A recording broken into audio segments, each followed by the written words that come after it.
Okay, so I need to get the Saab 900 in to do the drive shafts on the front really bad, which means I got to get the starter put in this BMW 528. So I have to work my actual real job today, so I'm going to try and do this as fast as I can. So I'm going to try and install this new starter in the car, and I'm going to try and break 90 minutes with it. It is exactly 10 o'clock starting now. First thing I'm going to do is set up all my lights, because you have to have good light, and I'm actually going to scope out where all the bolts are because it's tucked way in there. I don't want to take off this coolant line if at all possible. I think I'm going to be able to snake this thing out without taking any extra stuff off there, so I'm going to get all my lights set up and just figure out how I'm going to get on the bolts before I actually do anything. Shoot, forgot to put gloves on. I always wear gloves. But which ones? Should we go with the good ones today? Let's go with the pair of the good ones today so that they don't break. These green ones are the ones that really work.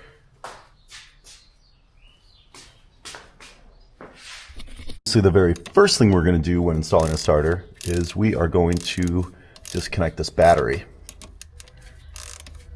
because so much electrical current runs through the starter. And one, and a two, and a three. Disconnected. And let's keep you somewhere over there. Okay. Every tool that I use to take something apart, you're going to need to put it back together. So what I do is I have this cool Hazette tool trolley that actually compresses down if you want to move it around. But I put, while I'm in the process of a job, I put every tool that I'm using actively on this cart, along with bolts and screws if need be. All right, now we're going to actually disconnect the wires from the back of the starter. And, you know, use long extensions. If you want to be a pro, don't try and be close to things. You can get really far away and come at it from 20 inches away with an extension. That's a lot easier than trying to get down inside of there.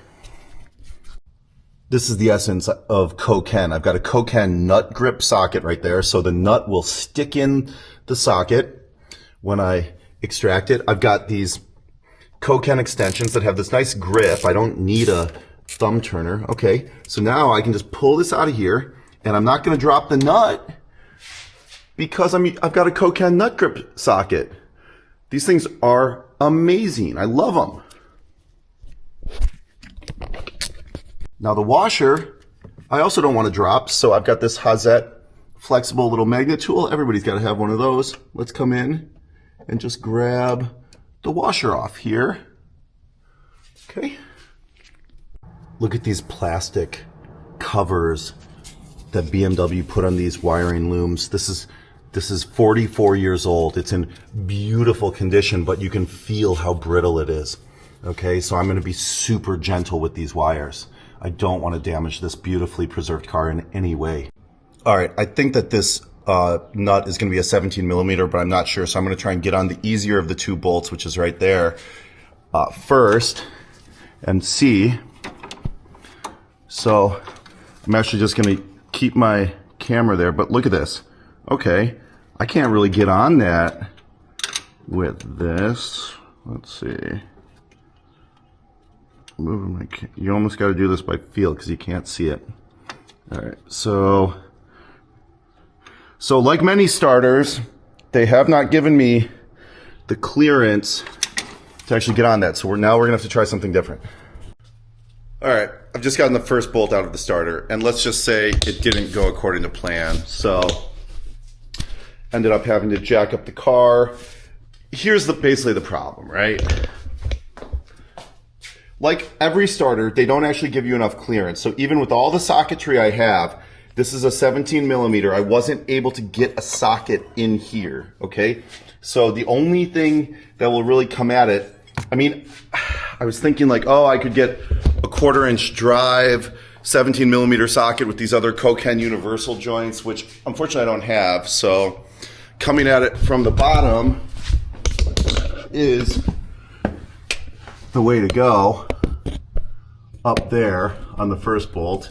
And then you can get a box end wrench, which still needs to be a pretty narrow wall box end wrench onto that bolt location, which is right there.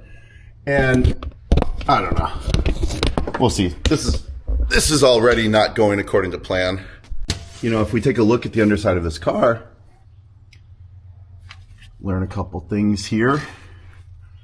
We've got obviously the power steering problem. That's leaking so bad, and we have that weird play in it. But, you know, you've got some kind of surface rust under here. This is the original exhaust system, 1980, okay? I'm gonna ride or die with that exhaust system.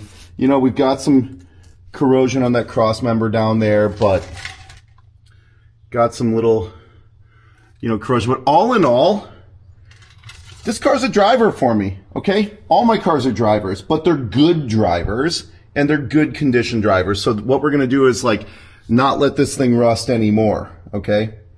It's in very, very original condition. This car hasn't had anything done to it.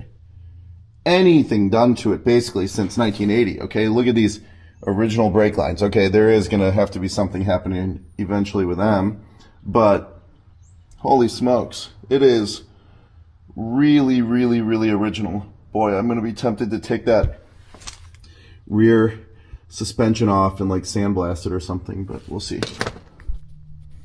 So the question is there anything I'm gonna do with what I have sitting here today where I'm gonna be able to get on that nut right there, which is, how can we even get you down into it? It's completely hidden down inside of there, but if you look at where the light is, I'm not going to be able to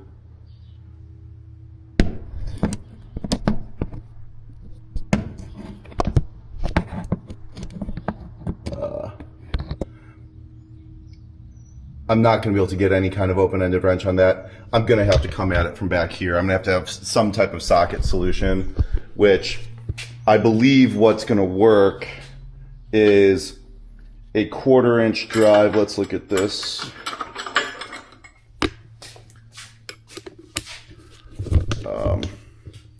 We'll take a 1/4-inch drive with like one of these from Coken. We'll take something like this, okay? Now, unfortunately, my set of my Coken 1/4-inch set only goes up to 14 millimeters. But if you look at the center line of that socket, I think it is actually going to be small enough. And with the Coken, see, we can displace it like this, okay? So we'll be able to come in like this and get on that